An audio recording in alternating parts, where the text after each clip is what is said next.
जंग और जियो के editor in chief Mir Shakeel उर रहमान 34 साल पुराने प्रॉपर्टी केस में गिरफ्तार हैं। 100 से ज़ायद दिन हो गए हैं। अब तक उनके खिलाफ कोई रेफरेंस दायर नहीं किया गया और ना ही उनकी जमानत मुमकिन हो सकी है। उनकी जमानत की दरख्वास्त पर समाअत बार बार मुलतवी होती रही। कभी समाअत इसलिए मुलतवी हुई कि बेंच को केस की फाइल देर से मौसूल हुई, कभी बेंच तब्दील हो गया, कभी जज छुट्टी पर चले गए। आज भी दरख्वास्त जमानत की समाअत के लिए एक नई तारीख दे दी गई। लाहौर हाईकोर्ट की 2 रुकनी बेंच ने मीर शकील उर रहमान की दरख्वास्त जमानत पर समाअत की। दौरान समाअत जस्टिस शहबाज अली रिजवी ने सवाल किया कि क्या मीर शकील उर रहमान जिस्मानी रिमांड पर हैं। उस पर मीर शकील उर रहमान के वकील अमजद परवेज ने अदालत को बताया कि नहीं, उन्हें जुडिशल रिमांड पर जेल भिजवाया जा चुका है। जस्टिस शहबाज रिजवी ने पूछा कि 7 अप्रैल के बाद मीर शकील उर रहमान के खिलाफ क्या मवाद रिकॉर्ड पर आया। मीर शकील उर रहमान के वकील ने बताया कि Bashir Ahmad, director land development और DG LDA हुमायूं फैज रसूल के बयानात नैब हुकाम ने कलमबंद किए हैं। इस मौके पर नैब प्रोसिक्यूटर ने कहा कि नैब ने LDA के 2 अफसरों के बयान कलमबंद किए। मीर शकील उर रहमान के वकील अमजद परवेज एडवोकेट ने अदालत से कहा कि नैब ने गिरफ्तारी से पहले अपने ही बनाए गए SOPs की खिलाफवर्जी कर दी। दौरान तफ्तीश मीर शकील उर रहमान से कुछ बरामद नहीं हुआ। 34 बरस कबल खरीदी गई प्रॉपर्टी के तमाम शवाहिद नैब को फराहम कर चुके हैं। नैब ने मजीद कुछ बरामद नहीं करना। मीर शकील उर रहमान को जमानत पर रिहा किया जाए। दौरान समाअत जस्टिस शहबाज अली रिजवी ने सवाल किया कि नैब ने अपने जवाब की 2 कॉपियां क्यों जमा नहीं करवाई। उस पर नैब प्रोसिक्यूटर ने कहा कि सर, हमने रजिस्ट्रार ऑफिस में 4 कॉपियां फराहम की थी। इस पर जस्टिस शहबाज अली रिजवी ने कहा कि अदालत के सामने नैब के जवाब की सिर्फ 1 कॉपी मौजूद है, जिसके बाद मजीद कार्रवाई 7 जुलाई तक मुलतवी कर दी गई। यानी अब जमानत की दरख्वास्त की समाअत 14 दिन के बाद होगी, क्योंकि कॉपी का मसला था। मीर शकील उर रहमान ने 11 मई को लाहौर हाईकोर्ट में दरख्वास्त जमानत दायर की थी। 42 दिन हो गए ये मामला लाहौर हाईकोर्ट में ही है और मुसलसल इल्तवा का शिकार है। मीर शकील उर रहमान की दरख्वास्त जमानत पर पहली बार 12 मई को समाअत हुई, जिसमें लाहौर हाईकोर्ट ने नैब से जवाब तलब करते हुए 28 मई तक समाअत मुलतवी कर दी। मगर इस दौरान 2 रुकनी बेंच तहलील हो गया और केस की समाअत करने वाले बेंच की 28 मई की कॉज लिस्ट मनसूख कर दी गई।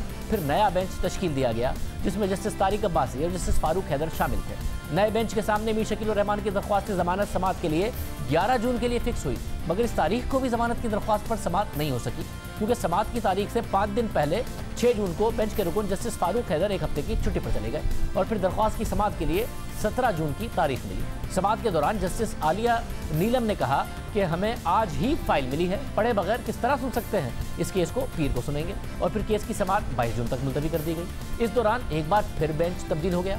अब आज होने वाली समाअत 7 जुलाई तक मुलतवी कर दी गई है। मीर शकील उर रहमान की गिरफ्तारी के खिलाफ सहाफती तंजीमों, आलमी इदारों, इंसानी हुकूक की तंजीमों की जानिब से मुसलसल आवाज़ उठाई जा रही है। मुल्की और गैर मुल्की सहाफ़ियों और सियासतदानों की जानिब से इस गिरफ्तारी की मजम्मत की गई है। इसे गैर कानूनी करार दिया गया है। अक़वाम मुत्तहिदा के इदारे ह्यूमन राइट्स काउंसिल ने भी हुकूमत को ख़त लिखकर अपने खदशात का इज़हार किया था। 17 जून को यह ख़त सामने आया, जिसमें कहा गया था कि मीर शकील उर रहमान की गिरफ्तारी पर खदशात हैं। ये गिरफ्तारी बज़ाहिर उनके जंग मीडिया ग्रुप में बतौर एडिटर इन चीफ के किरदार की वजह से है। हमें इस बात पर खदशात हैं कि जंग मीडिया ग्रुप और दीगर मीडिया के इदारों के हक़ के इज़हार राय पर पाबंदियाँ लगाई जा रही हैं जब वो मुल्की सियासत की कवरेज करते हैं। हम इस बात पर शदीद तशवीश का इज़हार करते हैं कि मीर शकील उर रहमान के खिलाफ कार्रवाई और इक़दामात उनके और उनके इदारे की जानिब से हक़ के इज़हार राय के जवाब में हो सकती है। जैसा कि अक़वाम मुत्तहिदा के ह्यूमन राइट्स काउंसिल के मैंडेट के तहत ये हमारी जिम्मेदारी है कि ऐसे तमाम केसेस के हवाले से वजाहत लें जिन पर हमारी तवज्जो दिलाई जाए।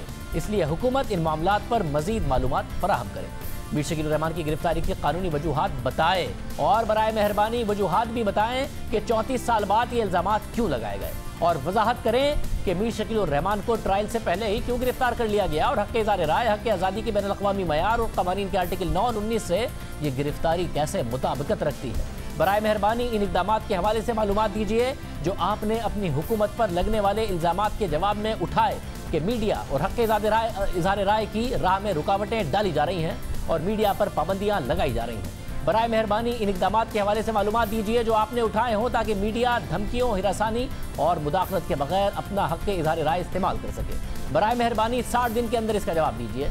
मीर शकील उर रहमान को 12 मार्च को उस वक्त गिरफ्तार किया गया जब वो अपने खिलाफ तहकीकात के लिए खुद नैब लाहौर के दफ्तर गए थे। 100 दिन से ज़ायद हो गए हैं। उनके खिलाफ ना कोई रेफरेंस फाइल हुआ, ना उनकी ज़मानत हो सकी और ये सब हो रहा है। याद अल्लाह।